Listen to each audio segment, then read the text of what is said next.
An aspect of communication that causes problems for many autistic people is the nonverbal side of communication. Not the words that we say, but the tone of voice, how we deliver those words, the facial expressions, the hand gestures, the body language that goes along with those words. We have trouble regulating our own nonverbal communication, and we have trouble recognizing other people's nonverbal communication. We've learned to fake it. We make eye contact because it's important to you. We mix in a hand gesture. We change our tone of voice every now and then. If you're talking, we try to mix in the appropriate number of nods and sympathetic noises.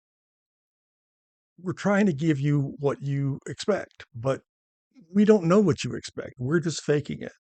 And because we're just faking it, that could cause some problems. Sometimes what I think is the response you want isn't the response that you want. The response that I give is inappropriate or jarring somehow. It's also true that faking it takes a tremendous amount of energy. And so if I'm tired or distracted or stressed, I'm not going to do as good a job at faking it. And you're going to see more of the monotone. You're going to see more of the blank facial expression. I'm going to make less eye contact. That's just how my brain is wired. So much of our day to day communication is built on or influenced by nonverbal communication.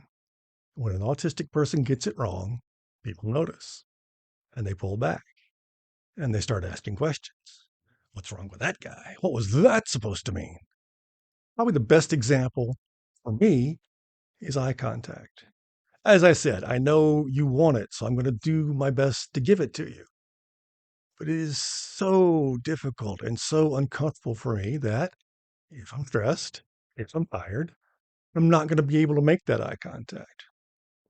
Now, you interpret a lack of eye contact as I'm being dishonest, I'm being disrespectful, I feel like I have better things to do than participate in this conversation. And your tone of voice and your nonverbal communication begins to reflect the fact that you're irritated with me. But of course, I don't know that because I can't read your nonverbal communication. And so I keep going the way I've been going. And the situation spirals out of control from there. This difference in nonverbal communication can be dangerous. It can be life threatening, especially if an autistic person is confronted by an authority figure like a member of law enforcement. A police officer sees that an autistic person is behaving in a way that the police officer doesn't consider normal, and so becomes suspicious, feels threatened. The autistic person isn't aware that the police officer is feeling suspicious or threatened, and so continues to behave the way that they were.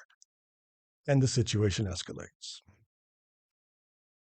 The best way to work through these differences in nonverbal communication is to remember that autistic people tend to communicate in a very direct manner. We say exactly what we mean.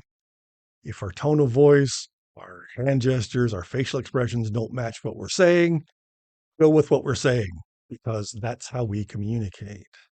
If I say that I'm upset, but I don't look upset, trust me, I'm upset.